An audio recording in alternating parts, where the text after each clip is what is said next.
This is Jonathan Robinson. Welcome to Fret Buzz Season 2. We're back, we're doing it again. More Fret Buzz. We stopped for a while, we rebooted, and here we are. Hope you guys missed me. I missed doing it, took a little break there.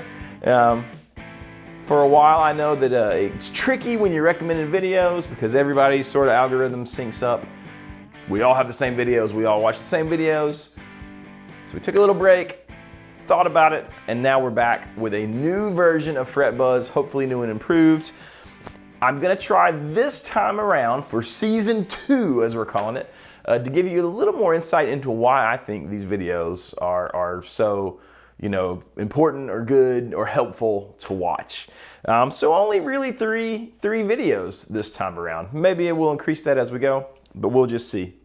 So these maybe they're channels that you follow, maybe they're ones that I've recommended before, maybe not, maybe they're still new. Either way, I'm gonna dive into them a little deeper, just a little, nothing crazy, and we'll go from there. So jumping right in fantastic timing, friend of mine, Kevin O'Reilly, sent me this video, said that it was a light bulb moment for him, and that he thought the people who watch the casino channel maybe would enjoy it too. I definitely enjoyed it. This is a channel that I already watched some. You probably do too. He's got quite a few subscribers. It is the Stich Method. Well, it's Stich Method Guitar is the name of the channel. The Stich Guitar Method. It's a great channel. I love the way he approaches playing the guitar.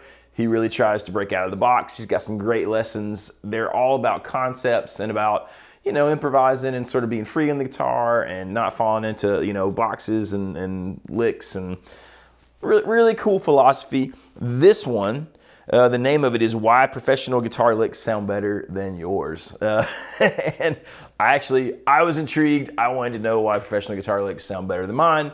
Clicked on it. It's so much about not just learning licks, rote licks, note for note. He's got a really good philosophy on that, about how, a lot of times we learn these licks and then we just think we can throw them out and put them in anywhere. That's not always true. Sometimes a lick, it just goes in the song that it's in. So he's talking about, mostly from a rhythmic way, how to develop your own licks, and actually pointing out that if you know the pentatonic scale and you can count, you've got all the sort of tools you need to come up with your own licks to express what you want to express when you're, playing guitar solos or trying to jam with people, trying to improvise. Also, I think if you understand this, you probably understand when you are learning a specific lick for a song, it's probably easier to get your head around why they're doing what they're doing. In my brain, that makes them easier to remember at least. And yeah, so that's why I think this video is great and it's important. So check it out, Why Professional Guitar Licks Sound Better Than Yours. It is all about having the tools and knowing how to sort of make up your own licks, play your own licks. In fact, the little caption on the thumbnail is stop freaking out over guitar licks. You're better than that, and I love that. So check it out, Stich Method Guitar. That is video 1 this time around, and that's why I think it's important. Number 2 is something that I just happened across this week, a channel that I was not familiar with at all, and it's Damian Bacci. I hope I'm pronouncing that right, B-A-C-C-I. So from what I can gather, most of his channel, it's rockabilly stuff. I'm not a rockabilly player. This one's called, by the way, a flashy attention-getting rockabilly lick you gotta know. Now, you might be saying I hate rockabilly guitar, or I don't do rockabilly guitar, or I don't know anything about rockabilly guitar. That's fine, you still need to learn this lick. I think one of the best ways to make your playing more interesting and better is to learn genres, styles outside of your main thing. I don't care if you're never gonna play a rockabilly lick or a rockabilly gig or a rockabilly song.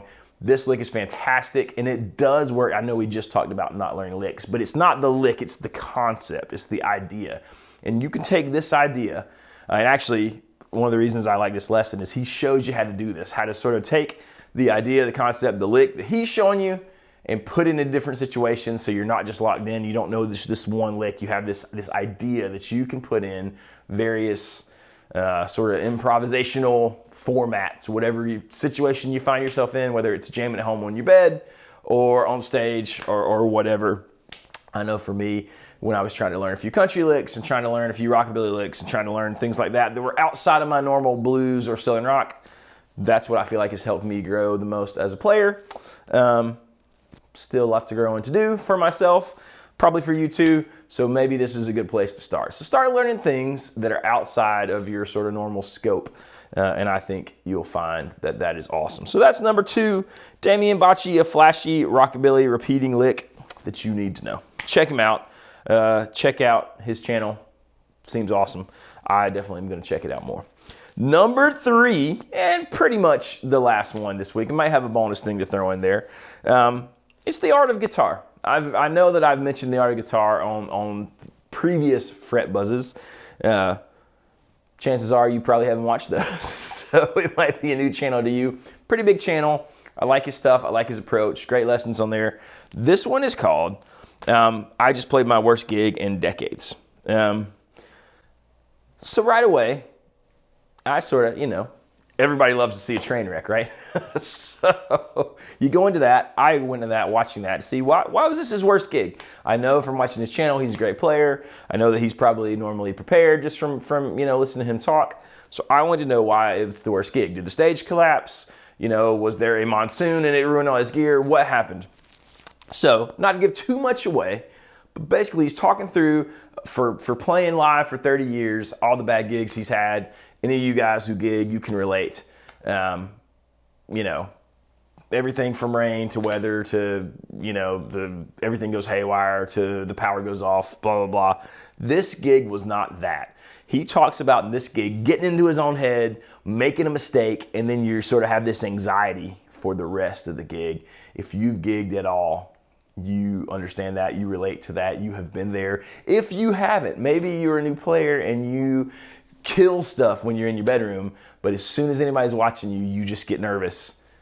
It's the same thing. It's the same feeling. I mean, I even after years of playing on stage, there are times when I just get in my own brain, I make a mistake, and then that's it. I did it not too long ago. I made the horrible mistake beginning a show, playing for a good buddy of mine. He laughed it off, didn't think anything else about it. We actually made it a joke with the crowd.